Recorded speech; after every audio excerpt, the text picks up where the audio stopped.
I love doing projects inspired by the seasons, and I love anything whimsical and magical, so I decided I wanted to make a spring-inspired cottagecore-esque witch outfit, or my very own witch sona, if you will. So I drew up this concept art, and I decided to name this character the Camellia Witch because of these beautiful camellia blossoms that are currently blooming. I'm imagining the Camellia Witch as a storybook character, or maybe she was a muse for a poem in an antique book. I just so happen to be a big believer that we should all be able to embrace our inner witch that lives in a cottage in the middle of the woods all year round. So I'd like to take you back to the beginning of this crafting journey, where I take this concept and bring her to life. Okay, so what exactly am I going to be making for this? To start, I wasn't quite sure what I wanted the witch hat to look like, so I sketched up some different designs. I decided to go with this one because it has the curl and I liked the bow. You can probably tell that I am a very visual person, so I also drew up some ideas for how the rest of the costume and the bodice might look like. And now that I have a basic design laid out, let's go gather some materials. I wanted to keep to a color palette that gives me the essence of spring, and these greens for the bodice remind me of the new growth that comes with spring. I'll be using a pattern that I drafted myself that I previously used for a costume that I wore to a Ren fair. Also, I can't forget the eyelets and the eyelet tool, as well as some fusible interfacing. This is the fabric I chose for the hat because I liked the quilted details and the off-white color. I also have craft foam, wire, and some trim to play with. I feel like the hat is one of the most classic icons to a witch outfit, so I'm going to dive right into this project and start with our witch's hat.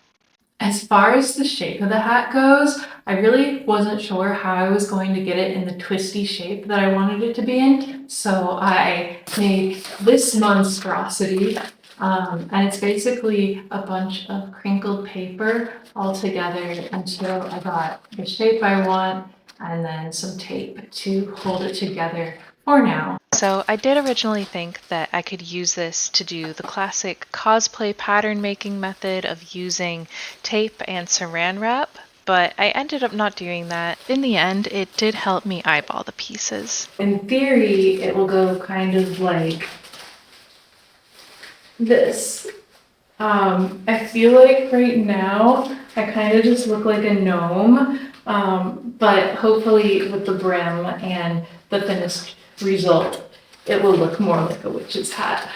I think the plan is going to be the brim out of craft foam, though I also have this material right here, which is kind of like a buckram. I'm not sure if it is exactly. The only problem is I only have these square shapes, so I don't think that's going to be big enough for a brim unless I somehow combine them.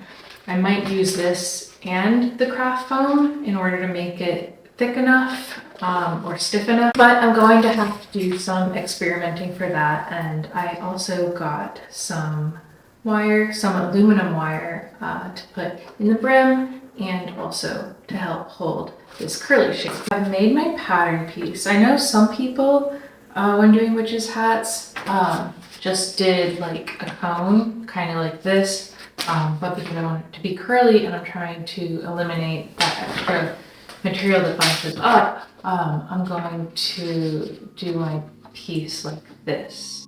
I pinned the pattern piece to the material and I'm going to cut that out ×2 and pin those together and then sew them. Hang on one second, let me get you a closer shot. There we go, that's much better. So I've always had a bit of an obsession with witches. When I was younger, I loved the original Sabrina the Teenage Witch TV show, and there was also a computer game for Sabrina. Does anybody else remember it?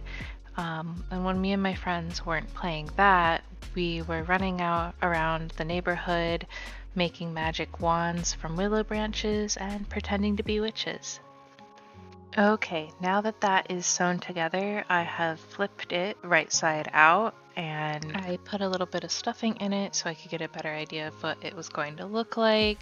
And this is definitely my I need to trust the process face. What I'm going to do now that I've sewn my shape together, I'm going to take the end that goes on the back side. I'm sew in a little channel right here for my wire to slip in, and then hopefully I will be able to curl this up once it's together. I am going to start working on the brim, so I made more pattern pieces. I realized that I needed to do small cuts around the center so it would give it more room for my head to sit, but that will also come into play later on the real piece to help attach the two pieces together. I did end up using both the craft foam and the buckram-like material and adhered the two together using a double-side iron-on interfacing, also known as Wonder Under.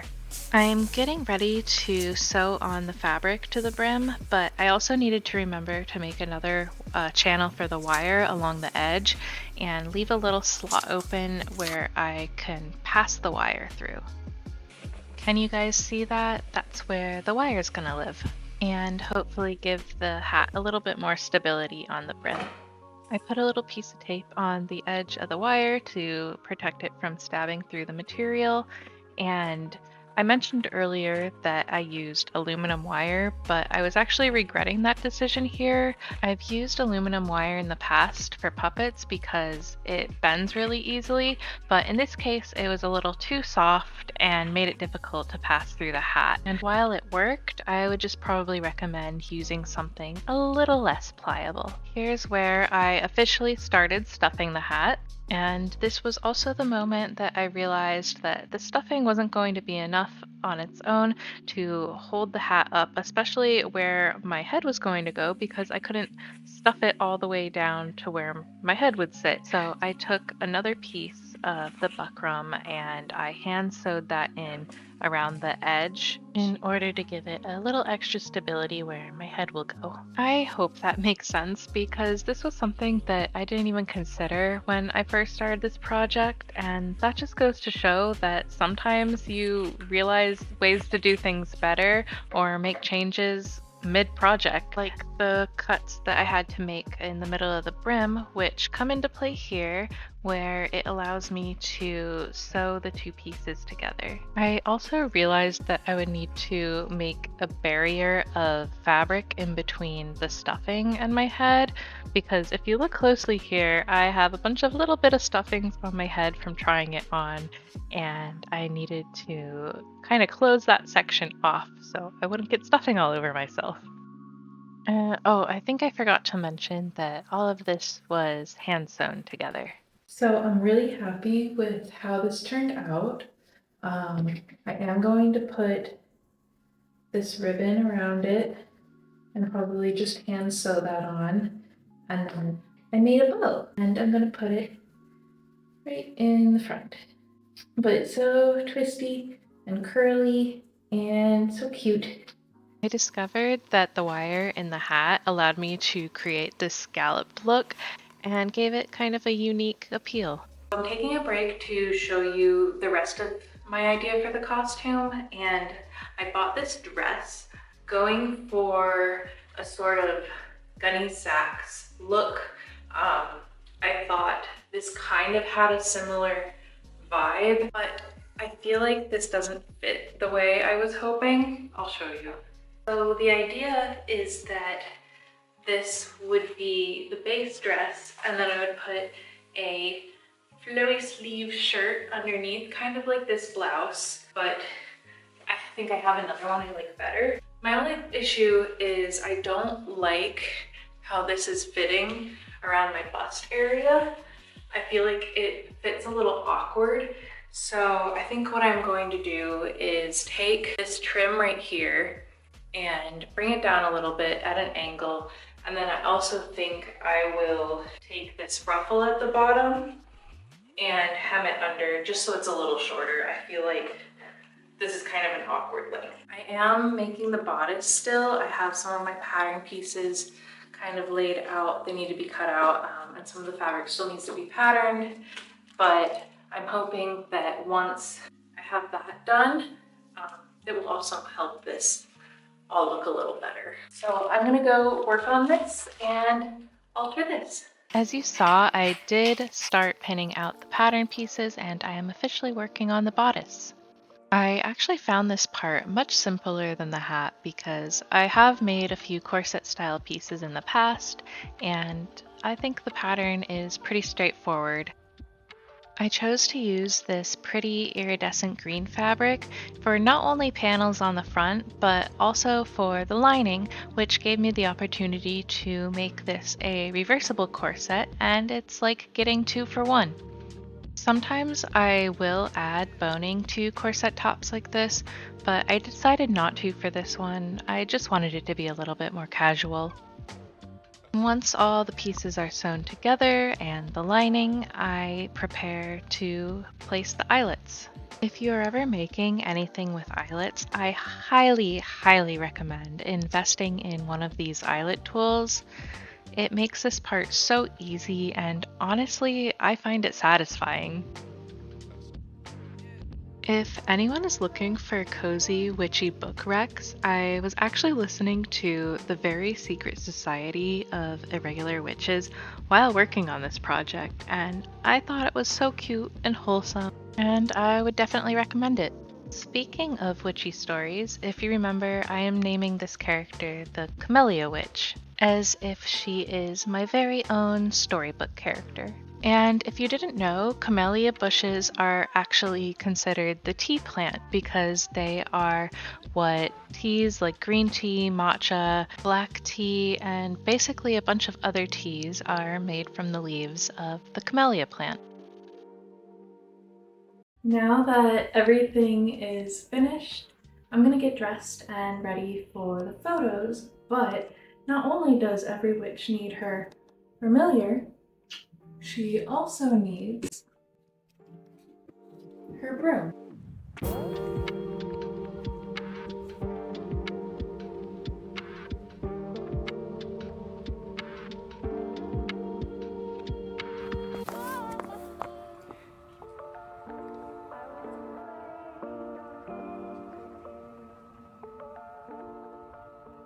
Here's the makeup.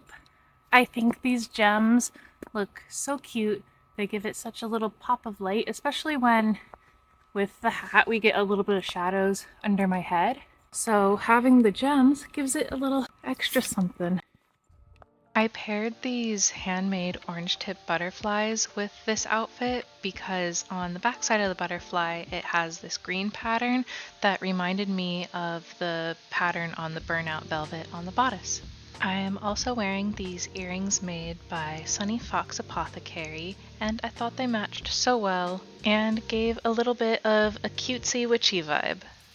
And if you're curious what the reversible side of the bodice looked like, I did throw together a second outfit just to show that off. I added trim to this side to give it a little bit more visual interest. I think it turned out great. What do you think? A little Easter egg for this outfit is I'm wearing a GG ring from Kiki's Delivery Service. Just a little nod to one of my other favorite witch stories.